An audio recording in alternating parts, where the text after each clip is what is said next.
Hi, everybody. Good afternoon.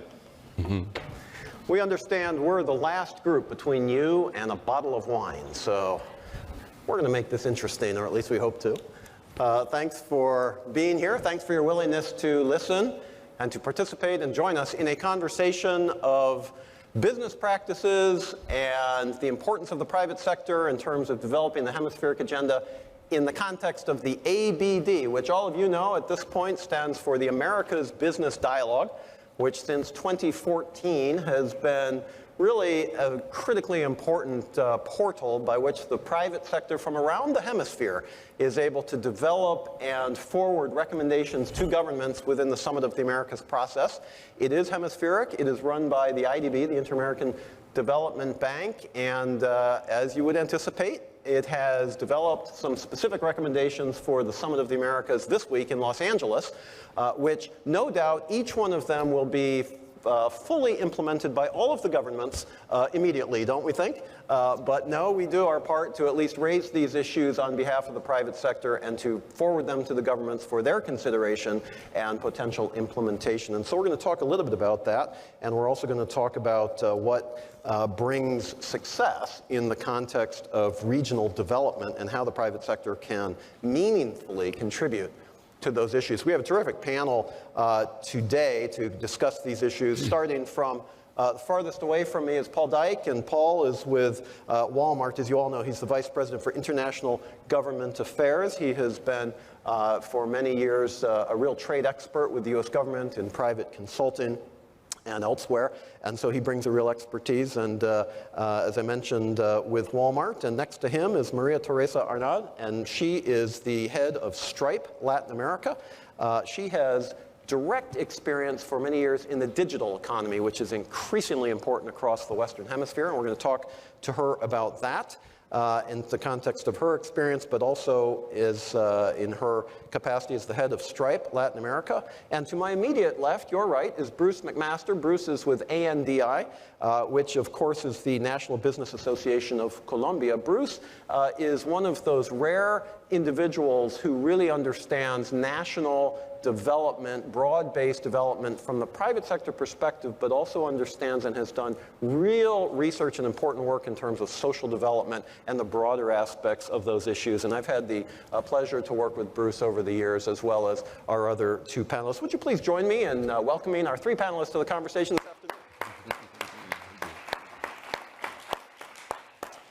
Well, Paul, we're going to start with you. You know, the America's Business Dialogue, but more specifically Walmart and your business, has been a real voice for business conditions on the ground and the importance of transparency, of regulations that work in the context of really creating incentives for business, but also in the context of anti-corruption and the importance of these issues from the private sector perspective and how those support democratic governance. Do you want to talk to us a little bit about why you believe these issues are so important?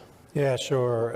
Thanks, Eric, and thanks, everybody. I mean, you know, one thing that's been really clear from, you know, being here these last couple days, both in conversations you have with people on the margins, but also listening to every single panel, is how similar, whether you're public sector or private sector, how similar our priorities are. I mean, we're all talking about, you know, economic growth that is sustainable growth. We're talking about resiliency, digital inclusion, job creation, stable migration, rule of law, and transparency.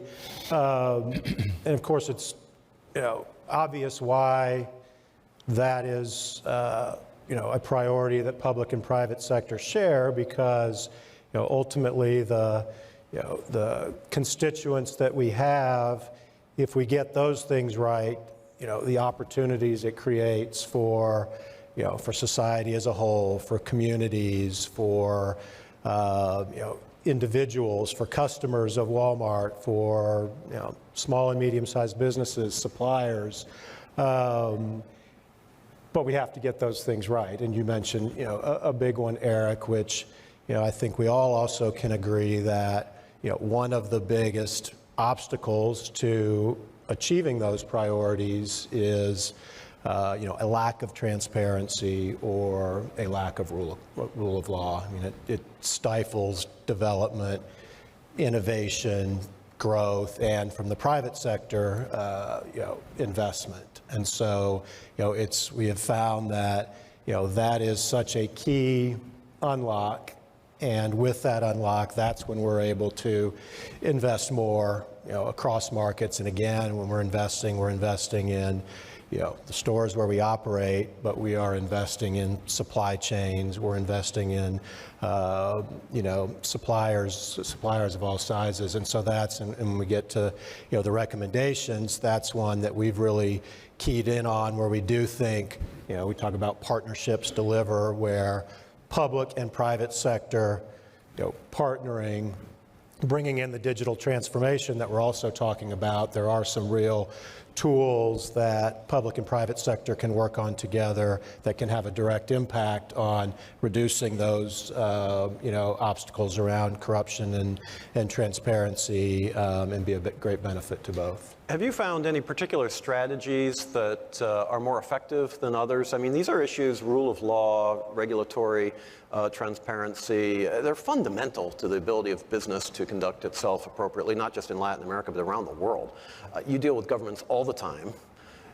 What sort of strategies are more effective than others? Or are there things that, for a broader audience, we can learn from some of your experience? Yeah, and then let me give you one, and we actually have, I think she's still here. Some of you, if you've been here for the day or yesterday, may have heard Jennifer Medina, who is a supplier to Walmart. We're very fortunate that she's from Guatemala. She's got a SME, she's a textile manufacturer, and really, if you didn't hear her story, it's a fantastic success story. We've benefited greatly from, at Walmart by, having her as a supplier.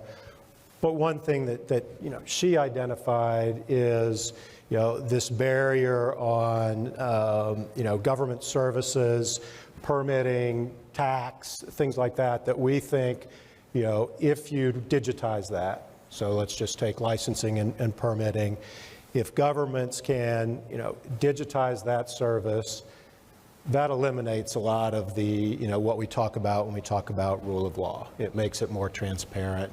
It makes it more equal for people to access, and, creates a more open, open process that we think, again, for us, thinking about it, whether it's from a opening stores standpoint, but particularly suppliers like Jennifer, and there's thousands and thousands of suppliers throughout the region that we think will have better access to the value chain just with something like digitizing licensing and permitting. And that's where, last thing I'll say is, with the ABD recommendations, there's, that's one, but also has a, very specific best practices that go with that we as the private sector believe that, governments across the region can work with the private sector to adopt, and,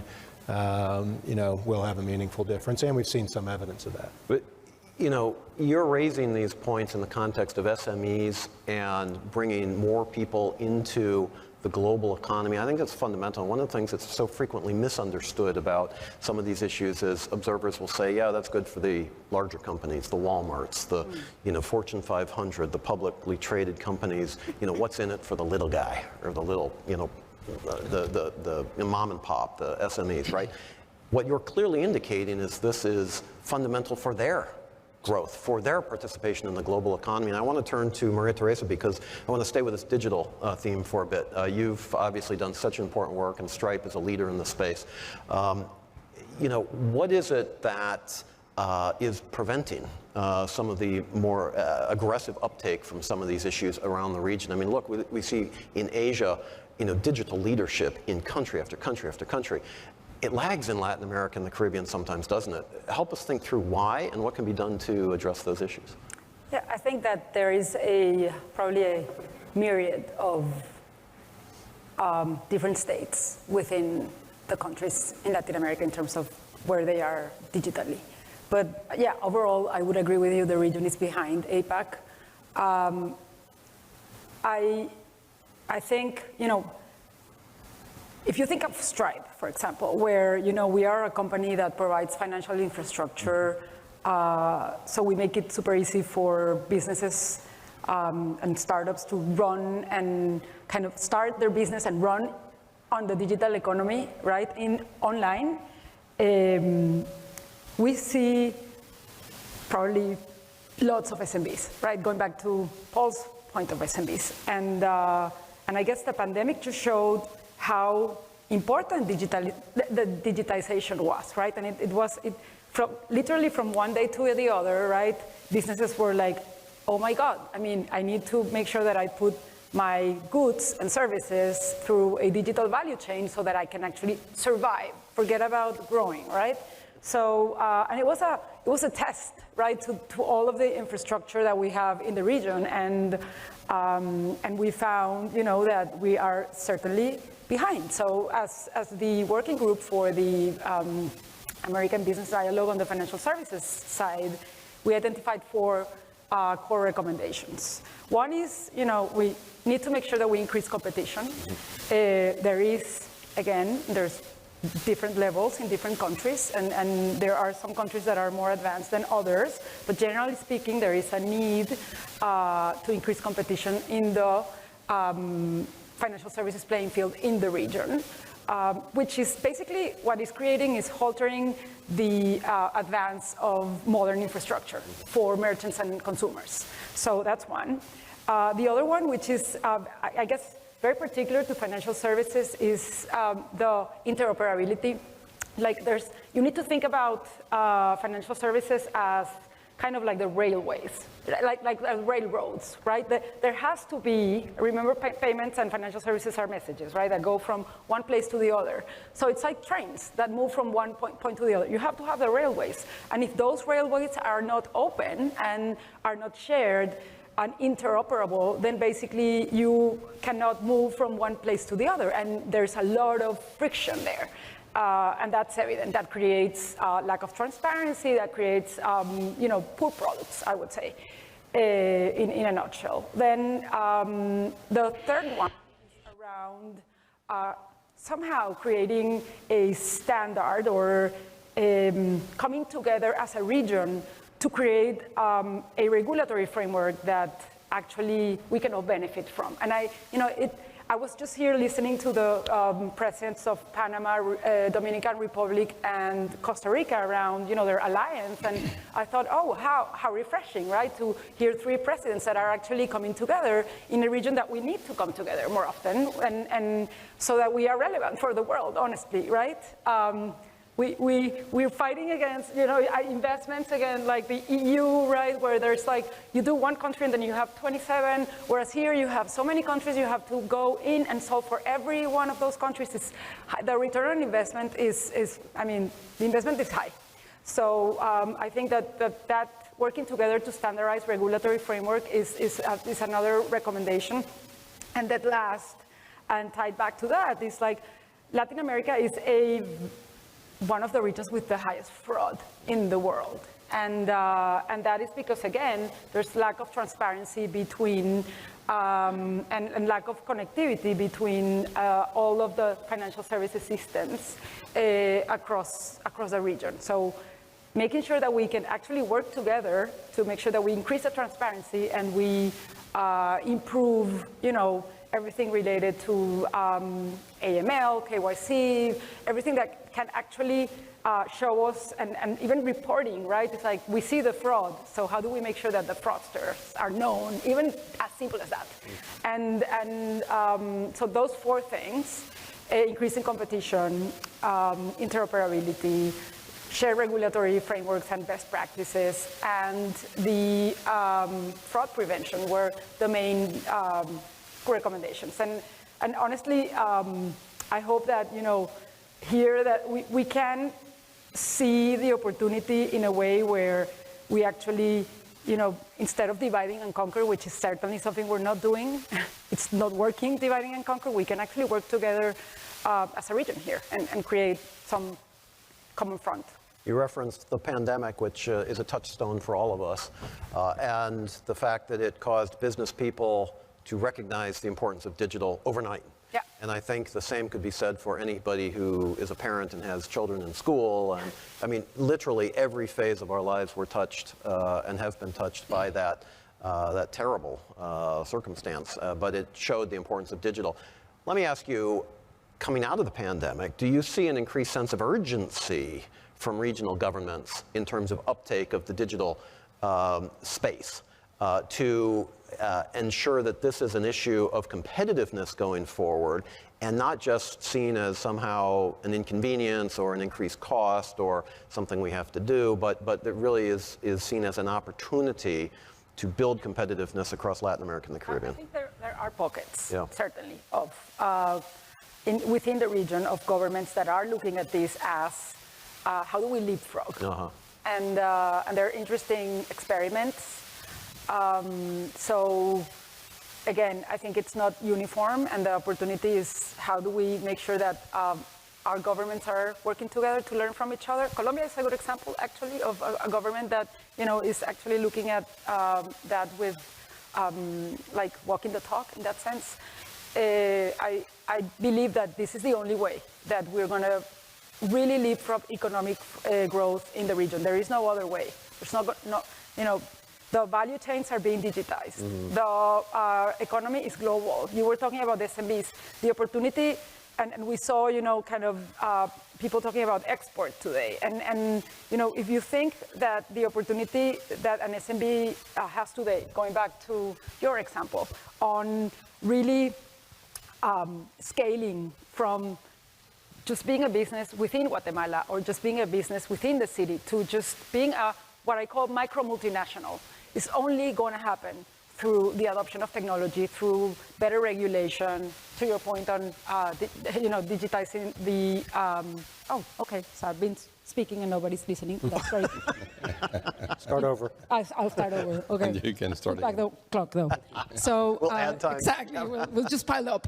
So, I think that is, it is the only way. So, I would invite all the countries that are still not understanding this, because I think there's an element of understanding, and this is where the cooperation with the business sector is super important, because we have to create the economy for the next 20 years. We don't have to create the economy for the next year. And so how are we going to do that? And I'm sorry, I'm taking a lot of time here, but there's like this triple helix model, right, of innovation, where the government and the business sector and the academy, and I would say even the civil society, right, work together, and basically we try to solve this, and I don't see any other way. So I'm hoping that that's why we're doing this work, and that's why we're here. Well, thank you for those important comments. And truthfully, I think for those who have ears to hear in the context of governments in the region, this is where the global economy is heading. And those who proactively seek it, I think, are going to, in the end, do better for their own people. So your comments, I think, are very well made. I want to stick with this topic, but put a separate, change the cast a little bit, Bruce. We're talking about digital infrastructure. Let's broaden it out to physical infrastructure and more of traditional infrastructure. There is a massive, massive investment gap in infrastructure across Latin America and the Caribbean. How do we close it? Well, good question. I would like to, first, thank all the friends here that are still here.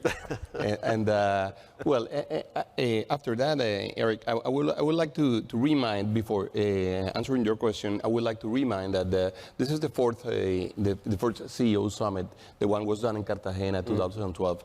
And then since the Panama's event, we have been working and trying to develop and deliver this type of recommendation documents.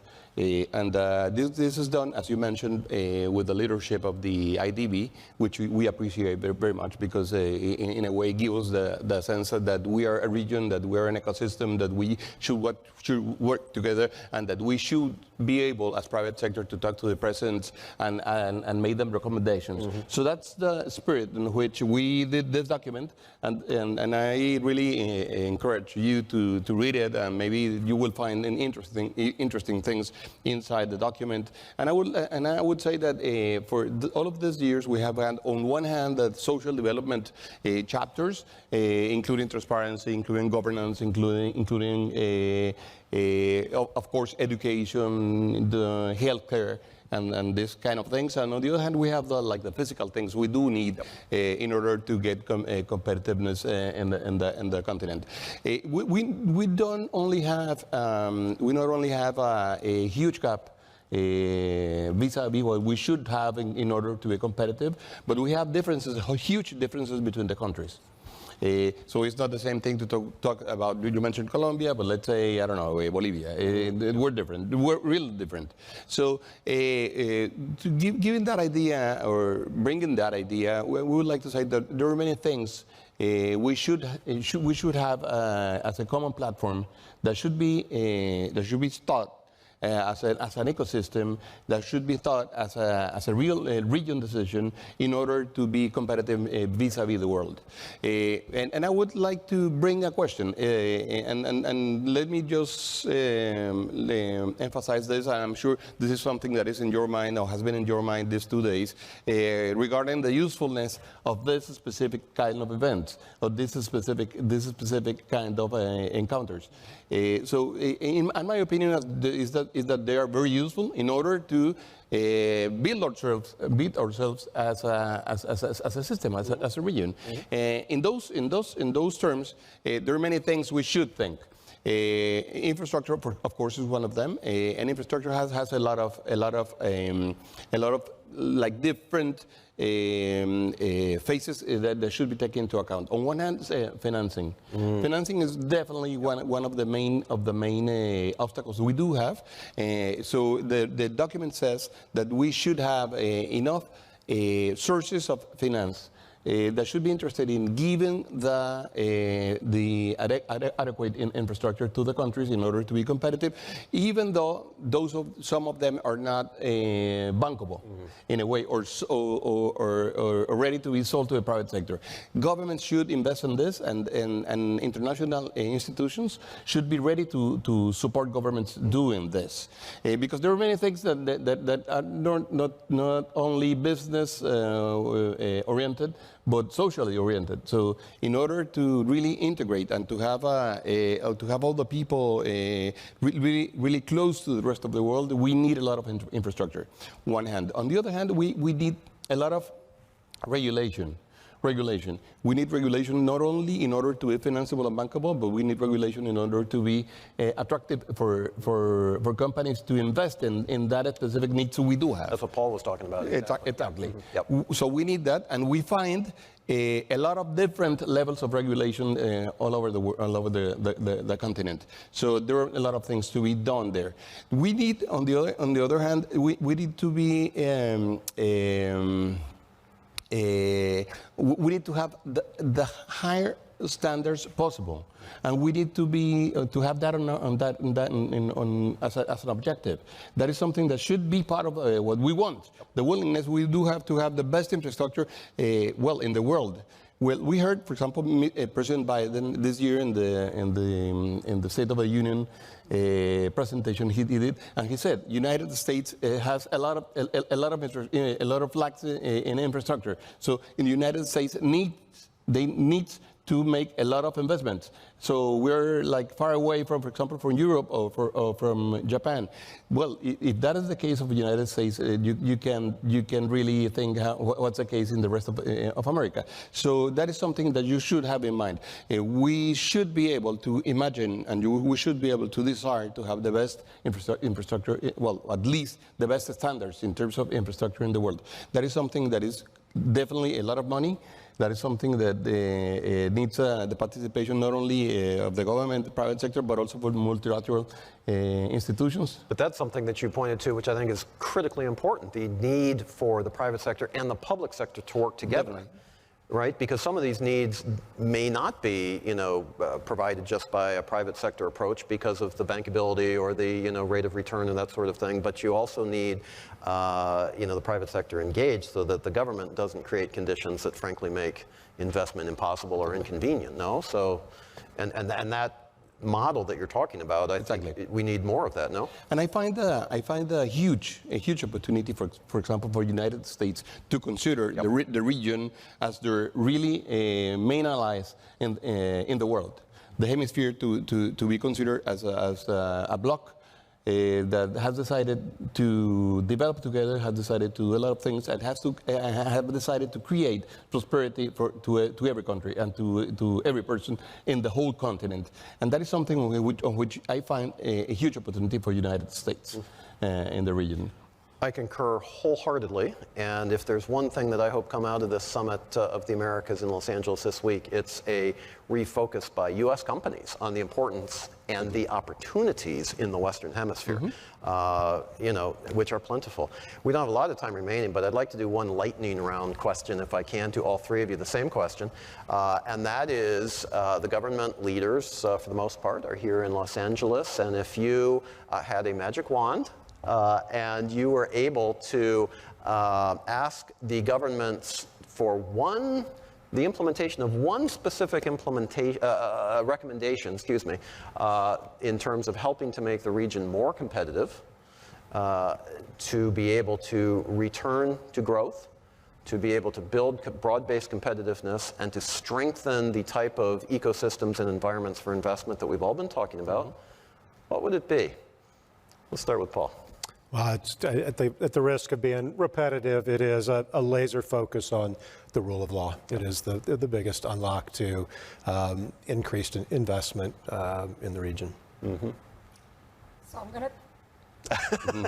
I'm gonna take that as table stakes. So for me, I guess it's about creating the conditions for innovation that talks about the right regulatory frameworks, etc. Particularly, there's a figure called the sandbox that a lot of governments, Colombia has implemented in a very efficient way, where they are working with the private sector to basically kind of understand what are the conditions, what are the business models that we can do together and be successful in the innovation front. And I think that is going to unlock a lot of investment as well.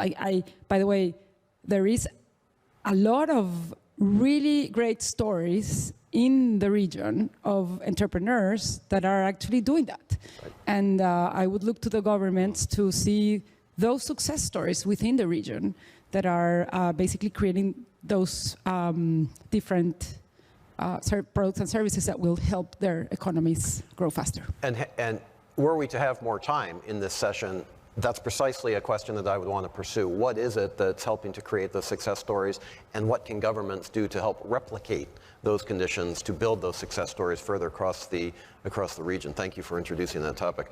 Bruce, to you, what's your magic wand result? No, I would like to convince the government that integration is a good strategy, and maybe the main strategy for the continent. We've seen many presidents and prime ministers here, and to be honest, I don't feel they're really convinced about integration. We'll feel that we're like separate countries, separate communities, and we wanna beat the other one, and that is not the way. That is not the way we're gonna really create that prosperity I was mentioning for the whole continent. We need to have integration as an objective, and we should think about it seriously. Seriously, we haven't thought about it ever. We have created some specific groups. For example, now we're in the Pacific Alliance, Mercosur, ALCA. Well, we have many of those. But why don't we try to think really big and try to make an integration in terms of the whole hemisphere, the Western Hemisphere, and find the ways to do it and try to work and invite them to do so. The World Bank, the Inter-American Development Bank, other financial institutions have made estimates about the amount of benefit that is being left on the table, unrealized, by a lack of integration in the Western Hemisphere. And it's not just, percentages of growth, but those are translated into the lives of real individuals. Prosperity, whose lives are not, frankly, as convenient or comfortable as they might otherwise be. I love your point, but it's really a point that could be, each one of you have made in your own way, right? Integration taking the form of digital, taking the form of rule of law, regulatory overlay, taking the form of infrastructure development. Boy, I hope that some of the leaders this week listen to this panel, because there's a lot of wisdom here from all of you. Thank you for your comments. Thank you for your participation. And thank you for making my job very, very easy today. I really appreciate that. Ladies and gentlemen, would you please join me in thanking our panelists for the terrific conversation?